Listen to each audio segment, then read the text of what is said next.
బాధ్యతను ఈరోజు మీకు గుర్తు చేయాలి అని ఆశపడుతున్నాను. కీర్తనలు 67 అధ్యాయంలో ఉన్నటువంటి ఆ మాటలను దశల వారీగా, ఆయన మార్గముల వారీగా దానిని చూసే ప్రయత్నం చేద్దాం.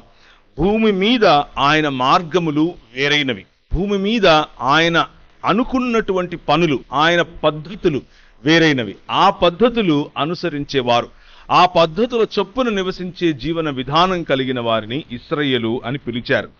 ఆ ఇశ్రాయేలుకు ఉన్నటువంటి ప్రధానమైనటువంటి బాధ్యత ఏమిటి అనంటే, భూదిగంత నివాసులు కూడా ఆయన వైపుకు తిరగాలి.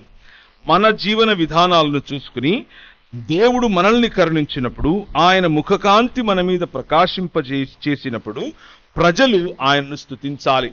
ప్రజలు భూదిగంతముల వరకు ఉన్నటువంటి, ద్వీపముల వరకు ఉన్నటువంటి ప్రజలు ఆయన వద్దకు రావాలి అన్నది ఇశ్రాయేలు పట్ల ఆయనకున్నటువంటి ఆకాంక్ష, ఇశ్రాయేలుకు ఆయన ఇచ్చినటువంటి బాధ్యత. ఆ ఇశ్రాయేలు లేకపోతే భౌతికంగా కలిగినటువంటి దేవుడు చేసిన నిబంధన ప్రకారంగా పుట్టినటువంటి అబ్రహాము కుమారుడైనటువంటి యాకోబు కుమారులైన ఇశ్రాయేలు ఎవరైతే ఉన్నారో వారు ఈ ముఖకాంతిని మతరూపకంగా ఆచరించి దీపమును వెలిగించి వారెక్కడ పెట్టారు? కొంచెము కింద పెట్టారు. దాని కారణం చేత వారి జీవితాలు ఎలా అయ్యాయి అన్నవి మనం చూస్తూనే వస్తున్నాం.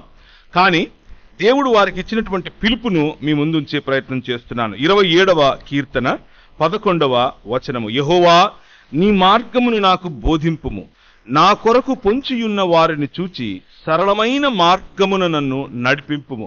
సరళమైనటువంటి యెహోవా కోరుకున్నటువంటి మార్గములు, ఆయన మార్గములు చాలా సరళములు.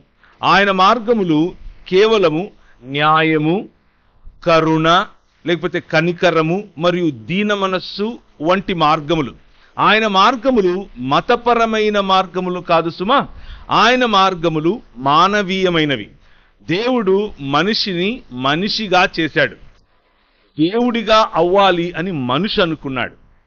కానీ అటు దేవుడు కాలేకపోయాడు, తనకిచ్చిన గురి మనిషి కాలేకపోయాడు. కాబట్టి పశుప్రాయుడయ్యాడు.